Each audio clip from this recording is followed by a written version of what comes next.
Welcome to Module 3. We have covered the power and the hardware. Now we need to talk about the brain that controls it all. We are talking about the PLC, the Programmable Logic Controller. If you walk into any factory, whether it makes cars, food, or cardboard boxes, somewhere in a gray electrical cabinet, there is a PLC running the show. It is the single most important piece of technology in modern manufacturing.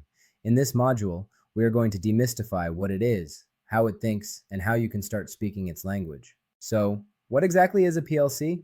Don't overcomplicate this, it is just a computer. But unlike your laptop, which would melt or crash if you put it on a factory floor, a PLC is ruggedized. It is built to survive extreme heat, vibration, dust, and electrical noise. The way it works is a simple loop.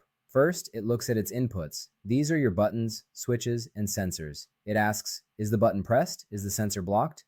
Next, it looks at the logic, the program that you wrote. It asks, if the button is pressed, what should I do? Finally, it updates its outputs. It turns on a motor, opens a valve, or lights up a lamp.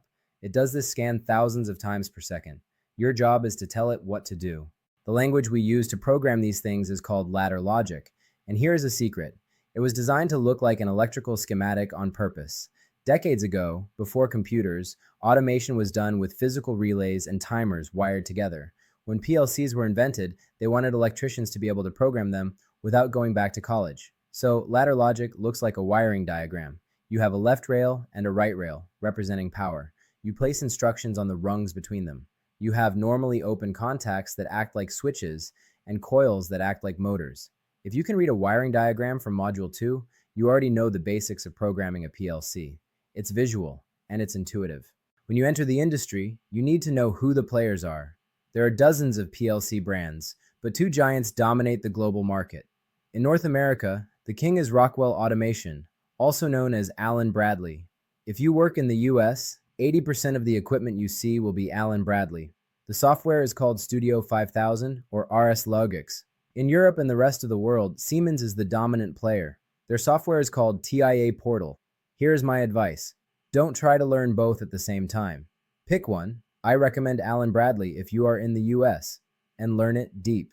The concepts are identical. A timer is a timer, a counter is a counter. Once you master the logic on one platform, switching to the other is just learning a new interface. When you are ready to write your first program, don't try to automate a whole factory. You need to master the big three instructions. First is the start, arc, stop circuit.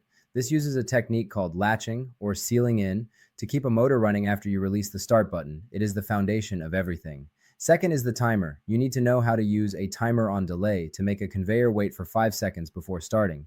Third is the counter. You need to count how many parts pass a sensor and stop the machine when the box is full. These three logic blocks, sealing, timing, and counting, make up 80% of the code you will ever see. Master these and the rest is just details. We are just getting started. This roadmap is a system, and you need all 5 parts to make it work. Don't stop now. The next module is ready for you right here on the screen. Click it, keep the momentum going, and I'll see you in the next video.